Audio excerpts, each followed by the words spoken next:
बिस्मिल्लाहिर्रहमानिर्रहीम। Programme 13 minute में 13 सवाल। हाजिर है खलील साजिद। अस्सलाम वालेकुम। मैं अपने देखने वाले नाजरीन के लिए अक्सर वक्तन मुख्तलिफ कबायली, सियासी, समाजी, पॉलिटिशियन, सियासी अरकान, MPA, MNA, मुख्तलिफ लोगों के इंटरव्यू करके आप लोगों तक पहुँचा रहा हूँ, ख़ासकर बलूचिस्तान के नौजवानों का, क्योंकि मैं समझता हूँ कि जो हमारे नौजवान नस्ल होते हैं, जो हमारे मुल्क की, हमारे सूबे की जो जिम्मेदारी है, आगे इन्हीं नौजवानों के कांधों पे आएगी। और हमें देखना ये है कि किस हद तक हमारे नौजवान कि हमारे मुल्क या जो जिम्मेदारी जो सूबे के उस पर होती है, वो क्या उसमें आगे बढ़ पाएंगे या नहीं। इस तरह की कई मैं इंटरव्यूज़ कर चुका हूँ। वक्तन बवक्तन हफ्ते में एक इंटरव्यू, कभी 2 इंटरव्यू हमें मिल जाते हैं। इस तरह के इंटरव्यू इसी वजह से करते हैं जो उनकी सलाहियत है वो ताकि आप लोगों तक पहुँचाए। आज भी हमारे साथ एक नौजवान मौजूद है, मुमताज़ कबायली शख्सियत सद्दाम खान अचकज़ई साहब। अस्सलाम वालेकुम सर, कैसे हैं? ठीक हो? खुश हो? शुक्र अल्लाह का एहसान है। सबसे पहले क्योंकि आप एक कबायली रहनुमा हो, किसी पॉलिटिकल पार्टी से आपका ताल्लुक नहीं है, आगाज़ मैं आपसे यहाँ से लूँगा। क्या जहाँ पर आपको पता है कि हमारा बलूचिस्तान एक कबायली सूबा है, क्या जहाँ पर कबायली अंदाज है ये हमारे लिए फ़ायदा मंद है या नुकसान है? बिस्मिल्लाहिर्रहमानिर्रहीम। सबसे पहले मैं आप लोगों का बहुत शुक्रिया अदा करता हूँ। सर, बात यह है कि जो कबायली इलाका है बलूचिस्तान जो है, इधर जो निज़ाम अच्छा चलते हुए ना तो अच्छा होएगा। जब निज़ाम अच्छा होएगा, या कबायली सिस्टम हो या नवाबी सरदारी सिस्टम हो या मलकी सिस्टम, जो अच्छा हुए तो अच्छा चलता है। तो ये बहुत अच्छा है, बलूचिस्तान कबायली इलाका है, बहुत अच्छा है। अच्छा, इसके अलावा यहाँ पर मिसल हमारे मीर है, मोतबर है, ख़ान है, सरदार है, मतलब जो बड़े बड़े शख्सियात है, जो पूरे कबाइल की जो जिम्मेदारी उन लोगों के कांधों पे है, क्या वो ठीक तरीके से सूबे में तरक्की, मतलब देखते हैं असम्बली में भी यही लोग हमारे बैठे हुए, अक्सर ख़ान, नवाब, सरदार, मीर, मोतबर, क्या इन लोगों से सूबा तरक्की करेगा? यह सब मैं आपको बताऊँ कि वो जो है अपने कौम का हुकूक का जो आवाज़ बुलंद करते हैं असम्बली में, तो अच्छा हुक्मरानी करे तो वो फिर अच्छा है। तो आज कल हम लोगों के असम्बली में सारे सरदार और नवाब मीर मुसल्लत हैं, तो ये काम करे अपने कौम के लिए, अपने बलूचिस्तान अवाम के लिए, सब के लिए जो काम करे वो अच्छा है। अच्छा, इसके अलावा महंगाई, जैसे आपको पता भी है कि महंगाई उरूज पे पहुंच गया है, हर चीज़ महंगा होते ही जा रहा है, कोई चीज़ सस्ते होने का नाम ही नहीं ले पा रहा है। जो मौजूदा हमारे गवर्नमेंट भी है, ये भी खातिर खा कुछ नहीं कर पा रहा है। आया महंगाई की असल वजह क्या है? ये महंगाई का असल वजह ये है कि आप जो वज़ीर आज़म बैठा है, ये जो है, ये तो पता नहीं किसने लाया हुआ है, किसी ने ज़बरदस्ती बिठाया हुआ है। ये महंगाई है, लोग गरीब वगैरह जो 1000 रुपये कमाता है, वो पेट पालता है बच्चों का, तो उसमें नहीं होता है 1000 रुपये में कुछ भी नहीं होता है।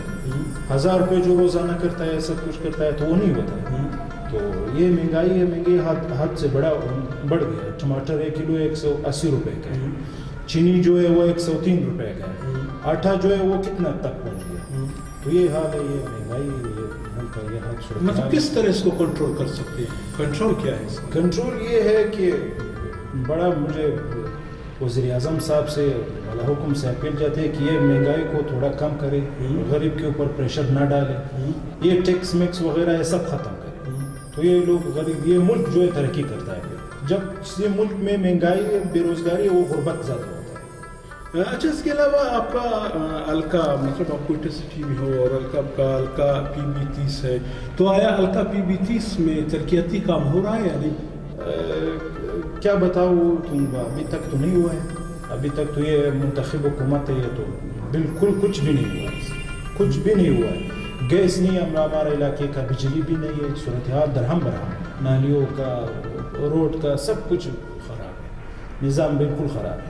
अच्छा, आने वाले हो सकता है इसी साल के दिसंबर में, जनवरी, फरवरी, मार्च में हो सकता है बलदियाती निज़ाम हो, तो आया आपका क्या राय है? आप क्या कहते हो? बलदियाती इलेक्शन में आप खुद भी सब हिस्सा लोगे?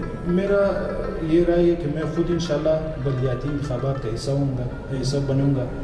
तो मेरा ये रिक्वेस्ट है मेरे हल्के से, कि वो मुझे वोट दे جب میں کامیاب ہو جاؤں انشاءاللہ میں دن رات خدمت کروں گا، کیونکہ ہم نوجوان نسل ہے، نوجوان آدمی ہے. انشاءاللہ میں جب سے میں نے کام کیا، کسی آدمی کا جب تھانے کا کام ہوئے گا، جب شناختی کارڈ کا کام ہوئے گا، میں نے اپنے وس کے مطابق کیا ہوا ہے، ابھی بھی کیا ہوا ہے. انشاءاللہ جب میرے وس میں آتا میں وہ کام کسی سے انشاءاللہ. تو آپ کا کیا مطلب جب آپ الیکشن لڑو گے ایک آزاد حیثیت سے یا کسی پارٹی میں شمولیت کر کے الیکشن لڑو گے؟ انشاءاللہ میرا یہ آئندہ لائمن میں طے کروں گا. اس میں بلوچستان عوامی پارٹی بھی ہے، ہم کو بول رہے ہیں کہ تم ہمارے ٹکٹ سے لڑو.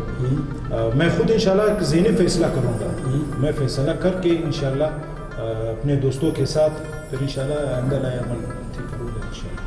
مطلب جہاں پر ہم اکثر دیکھتے ہیں کہ جہاں پر خاص کر کوئٹہ میں پارٹی کے حوالے سے ووٹ ملتے ہیں یا قبائلی حیثیت سے ووٹ ملتے ہیں، تو اگر آپ کسی پارٹی پہ نہیں جاؤ گے تو ماشاءاللہ وہاں پر آپ کی قبائلی حیثیت بہتر ہے کہ قبائلی حیثیت سے بھی آپ اپنے ووٹ بینک وہ کر پاؤ گے. انشاءاللہ میرا یہ امید ہے کہ میں خود ایک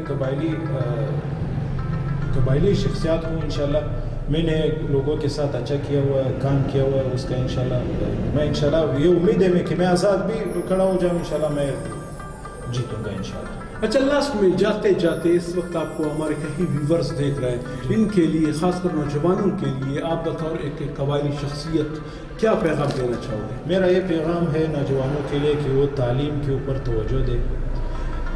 آج کل تو جو ہے نوکری آتا ہے، سب پوسٹ آتا ہے، لیکن وہ سب اسٹے لیتا ہے ہائی کورٹ. میرا یہ نوجوانوں سے یہ اپیل ہے کہ وہ تعلیم پر توجہ دے اور اپنا کام کرے، اپنا وہ کرے نا، تعلیم قلم چلائے. ادھر تو یہ قبائلی علاقہ ہے. میرا یہ سب نوجوانوں سے درخواست ہے کہ وہ اپنی تعلیم برقرار رکھیں. جی بہت بہت شکریہ صدام خان چکزئی صاحب کہ آپ اپنے قیمتی وقت میں سے کچھ نکال کر یہاں پر ہمارے اسٹوڈیو میں تشریف لیں. آپ کا جی بہت بہت شکریہ.